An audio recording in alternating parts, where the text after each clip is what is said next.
Hello दोस्तों, सभी को राधे राधे, सभी को जय श्री कृष्णा। प्यारे दोस्तों, आज हम क्या पढ़ेंगे? आज हम पढ़ेंगे क्रोमोजोमल डिसऑर्डर के बारे में। क्रोमोजोमल डिसऑर्डर क्या होते हैं? तो chromosomal disorders are caused due to excess, absence or abnormal arrangement of one or more chromosome. देखो बेटा, हमारी बॉडी में 46 क्रोमोजोम होते हैं। अगर उन 46 क्रोमोजोम की संख्या 45 हो जाए, 43 हो जाए, 42 हो जाए, या फिर 46 की जगह 47 हो जाए, 48 हो जाए, 49 हो जाए, यानी कि अगर क्रोमोजोम एक्सेस हो जाए, बढ़ जाए, या एब्सेंस हो जाए, कम हो जाए, या अरेंजमेंट उल्टा सीधा हो जाए, ठीक है, अबनॉर्मल अरेंजमेंट हो जाए, तो बॉडी के अंदर जो डिसऑर्डर हो जाते हैं उसको क्रोमोजोमल डिसऑर्डर कहते हैं। यहां पर मैं आपको 2 टाइप की कंडीशन बताऊंगा बेटा। तो एक तो होती है एन्यूप्लॉइडी और दूसरा होता है पॉलीप्लॉइडी। ये एन्यूप्लॉइडी और पॉलीप्लॉइडी क्या है, बहुत इंपॉर्टेंट टॉपिक है, आप देखिए। तो एन्यूप्लॉइडी के अंदर क्या होता है कि sometimes the chromatids fail to segregate during cell division resulting in gain और loss of chromosome. It is 2 types. कभी कभी क्या होता है, आपने देखा होगा कि अपन ने मेटाफेज देखा था, ठीक है ना, और एनाफेज देखा था। उसके अंदर मियोसिस के अंदर क्या होता है दोस्तों, क्रोमोजोम जो होते हैं ना, एक क्रोमोजोम के 2 पार्ट होते हैं जिसको बोलते हैं क्रोमेटिड्स। तो एक क्रोमोजोम के अंदर 2 हाफ क्रोमोजोम मिलते हैं जिनको क्रोमेटिड्स कहते हैं। अब ये क्रोमेटिड्स क्या होता है, जब मियोसिस हो रहा होता है, जब मियोसिस हो रहा होता है तो ये क्रोमेटिड्स अलग अलग होकर अलग अलग क्रोमोजोम के अंदर ट्रांसफर हो जाते हैं। अलग जब मियोसिस हो रहा होता है तो ये क्रोमेटिड्स, एक क्रोमोजोम के जो क्रोमेटिड्स है वो एक दूसरे से अलग अलग होकर, सेपरेट होकर अलग अलग सेल के अंदर ट्रांसफर हो जाते हैं दोस्तों। अब कभी कभी क्या होता है कि जब क्रोमोजोम सेग्रीगेट नहीं हो पाए तो sometimes the chromatids fail to segregate during cell division. जब सेल डिवीजन के समय क्रोमोजोम के जो पार्ट्स है वो एक दूसरे से सेपरेट नहीं हो पाए, जिसके कारण क्या होता है कि जहां पर एक क्रोमेटिड्स जाना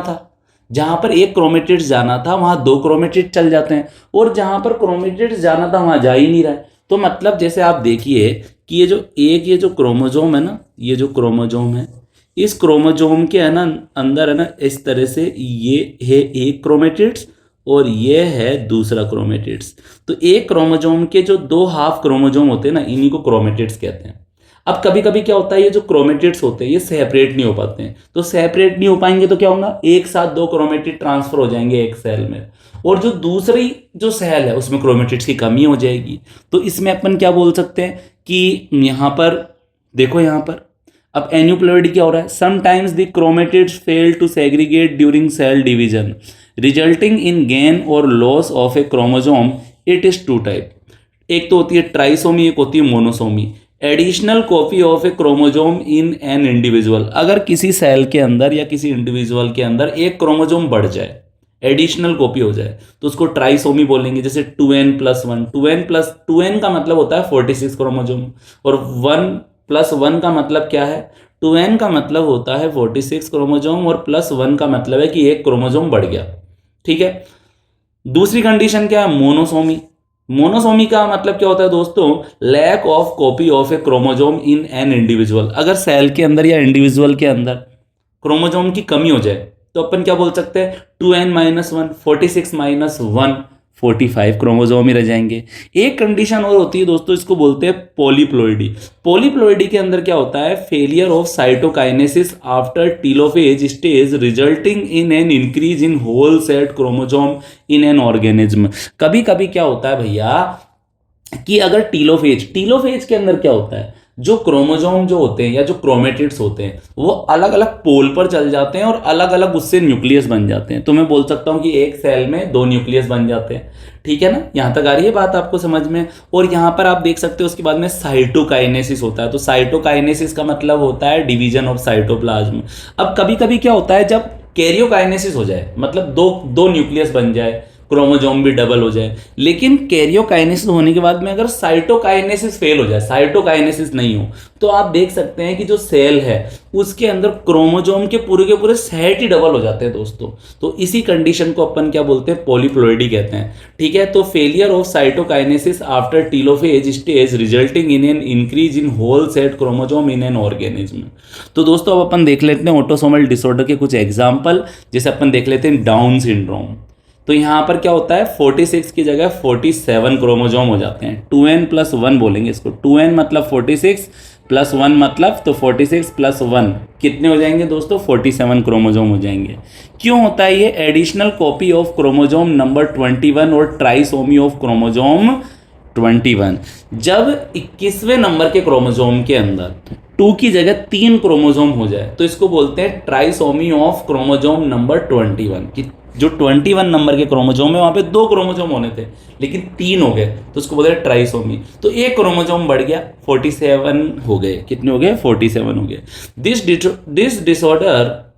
this disorder was first described bye Langdon down 1866। सबसे पहले इस डिसऑर्डर को किसने समझाया था, लैंगडन डाउन नाम के साइंटिस्ट ने समझाया था, इसलिए इसको डाउन सिंड्रोम भी कहते हैं दोस्तों। अब सिम्टम्स क्या है इस डिसऑर्डर के, कि भैया टिंगना रह जाता है, जो बच्चा पैदा हुआ उसकी शॉर्ट हाइट रह जाती है। ठीक है, स्मॉल राउंड हेड, मतलब उसका जो सिर है ना बिल्कुल ऐसा फुटबॉल जैसा गोल गोल जैसा हो जाता है। फरोव्ड टोंग, मतलब जो उसकी जीभ होती है ना, जीभ उसके बीच में से सांप की तरह कट हो सकता है। मतलब फरोव्ड टंग का मतलब है कि जो जीभ है ना उसके बीच में इस तरह से एक दरार बन जाती है। ठीक है ना, फरो निकल आती है। पार्शियली ओपन माउथ, इन बच्चों का जो मुंह होता है वो हमेशा खुला ही रहता है। पाम इज ब्रॉड, जो ये हथेलियां है ना ये ऐसी बहुत फैली फैली हो जाती है, ऐसी बड़ी हो जाती है, बिल्कुल ब्रॉड हो जाती है। Physical mental development is retarded, तो बेटा ये रिटार्डेड है ना, क्या हो जाता है यहाँ पर, फिजिकल और जो मेंटल जो इनका डेवलपमेंट है वो थोड़ा अवरुद्ध हो जाता है, रिटार्डेड हो जाता है। तो मानसिक और शारीरिक रूप से कमजोर होते हैं बच्चे। ठीक है, तो दोस्तों ये ऑटोसोमल डिसऑर्डर था। ये तो कौन सा था, ऑटोसोमल डिसऑर्डर था कि 21 नंबर का जो ऑटोसोम है उसमें ट्राइसोमी हो गई। अब हम देखते हैं एलोसोमल डिसऑर्डर के बारे में। तो भैया सेक्स क्रोमोजोम की कमी हो जाने के कारण या सेक्स क्रोमोजोम के बढ़ जाने के कारण जो डिसऑर्डर हो रहे हैं उनको एलोसोमल डिसऑर्डर कह रहे हैं। तो जैसे इसमें 2 डिसऑर्डर अपन देख लेते हैं। क्लाइनफेल्टर सिंड्रोम, क्या देख रहे हैं अपन, क्लाइनफेल्टर सिंड्रोम। क्लाइनफेल्टर सिंड्रोम के अंदर क्या होता है दोस्तों, कि ये हमेशा क्या होता है, ये हमेशा मेल होता है और इसमें 46 की जगह कितने क्रोमोजोम हो जाते हैं, 47 क्रोमोजोम हो जाते हैं।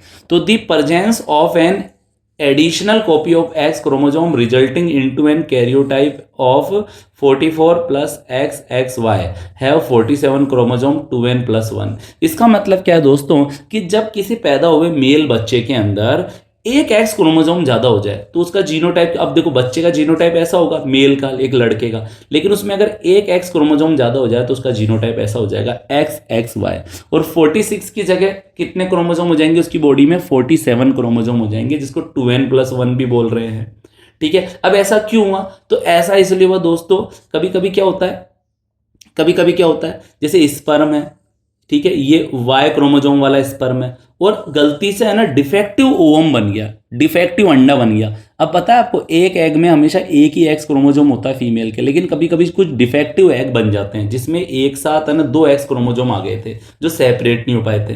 तो जब ये दोनों जो फ्यूज होंगे तो जो जायगोट जो बनेगा उसमें क्या कंडीशन हो जाएगी दोस्तों, तो जायगोट के अंदर ये वाली कंडीशन देखने को मिलेगी आपको, कि जब एक वाई क्रोमोजोम वाला स्पर्म XX वाले क्रोमोजोम वाले ओवा से फर्टिलाइज होगा, दोनों के बीच में जब फर्टिलाइजेशन होगा तो ये वाला जायगोट बन जाएगा XXY। तो इसके अंदर हो जाएगा क्लाइनफेल्टर सिंड्रोम। दोस्तों इंडिविजुअल इज मैस्कुलाइन, ये जो इंडिविजुअल होते हैं ये हमेशा मेल होते हैं बट पोजेसेस फेमिनाइन कैरेक्टर, लेकिन इनमें लड़कियों के कैरेक्टर पाए जाते हैं। ठीक है, गायनेकोमेस्टिया, डेवलपमेंट ऑफ ब्रेस्ट, मतलब इन मेल के अंदर ब्रेस्ट निकल आते हैं। स्टेराइल होते हैं, बंद होते हैं, इनके बच्चे नहीं हो सकते क्योंकि इनके टेस्टीज है ना ज़्यादा डेवलप नहीं होते हैं, टेस्टीज में स्पर्म ही नहीं बनते। ठीक है दोस्तों, अब अपन देख लेते हैं टर्नर सिंड्रोम के बारे में। किसके बारे में देख लेते हैं, टर्नर सिंड्रोम के बारे में।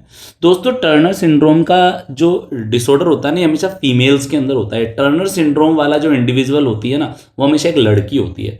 ठीक है। और इसका कॉज क्या है टर्नर सिंड्रोम का, तो absence of one of the x chromosome. जब लड़कियों के अंदर एक एक्स क्रोमोजोम की क्या हो जाए, कमी हो जाए, तो उस डिसऑर्डर को बोलेंगे टर्नर सिंड्रोम। तो resulting in the karyotype X O plus 44, यानी कि 44 प्लस एक्स हो गया, है वो 45 क्रोमोजोम 2n-1। इसका मतलब क्या है दोस्तों, यहां पर आप ध्यान से देखिए कि ये एक स्पर्म है, मेल के अंदर एक्स वाला स्पर्म, एक्स क्रोमोजोम वाला स्पर्म, और एक ऐसा ओवा जिसमें एक्स क्रोमोजोम है ही नहीं।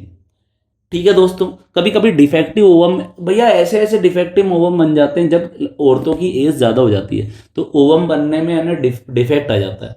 और डिफेक्ट बनने के अंदर क्या होता है, कुछ ओवम में तो 2 एक्स क्रोमोजोम चल जाते हैं, जैसे यहाँ देखो आप क्लाइनफेल्टर सिंड्रोम में 2 एक्स क्रोमोजोम आ गए, जबकि कुछ ओवम भापड़े ऐसे रह जाते हैं जिनमें एक भी एक्स क्रोमोजोम नहीं आ पाता। अब जब एक्स वाला स्पर्म इस विदाउट एक्स वाले ओवम को फर्टिलाइज करेगा, तो एक ऐसा जायगोट बनेगा जिसके अंदर केवल एक्स क्रोमोजोम होगा। ठीक है दोस्तों, कितना होगा, एक्स क्रोमोजोम होगा। तो यहां पर आप देख सकते हैं ना, इसका जीनोटाइप ऐसा हो जाएगा ना 44, देखो इधर आप 44 तो ऑटोसोम है प्लस एक्स क्रोमोजोम, तो टोटल 45 क्रोमोजोम ही रह गए। तो ये सिंड्रोम क्या कहलाएगा दोस्तों, टर्नर सिंड्रोम कहलाएगा। 2n-1 का मतलब है कि 46 माइनस एक्स या 1 क्रोमोजोम, तो 45 ही रह गए। सिम्टम्स क्या होंगे, ये फीमेल होगी, ठीक है, लेकिन ये ऐसी फीमेल होगी जो स्टेराइल होगी, इनमें ओवरी डेवलप नहीं होगी और ओवरी के अंदर ना ओवम नहीं बन पाएंगे। ठीक है, ओवरीज आर रेडिमेंट्री। ठीक है, जो इनकी ओवरी होगी ना वो केवल धागे जैसी एक पतली सी रह जाएगी। मतलब रेडिमेंट्री का मतलब है कि ये जो ओवरी है वो बिल्कुल छोटी सी होगी, मतलब किसी काम की नहीं रहेगी वो ओवरी। ठीक है, lack of other secondary sexual character, इनके अंदर न तो ब्रेस्ट डेवलप हो पाएंगे, ना इनमें मेंस्ट्रुअल साइकिल स्टार्ट हो पाएगा, मतलब इनमें सेकेंडरी सेक्सुअल कैरेक्टर तो आ ही नहीं पाएंगे। तो आई होप दोस्तों आज हमने जो ये दोनों टाइप के डिसऑर्डर पढ़े, क्रोमोजोमल में 2 डिसऑर्डर हमने देखे कि भैया ऑटोसोम में चेंज के कारण जो क्रोमोजोम हो रहे हैं वो ऑटोसोमल डिसऑर्डर, और सेक्स क्रोमोजोम में चेंज के कारण जो डिसऑर्डर हो रहे हैं एलोसोमल डिसऑर्डर। तो आई होप ये आपको समझ में आए होंगे। पढ़ते हैं हम नेक्स्ट क्लास के अंदर नए चैप्टर के साथ, मिलते हैं नए। तो दोस्तों मिलते हैं हम नई क्लास के अंदर नए चैप्टर के साथ। सभी को राधे राधे, सभी को जय श्री कृष्णा।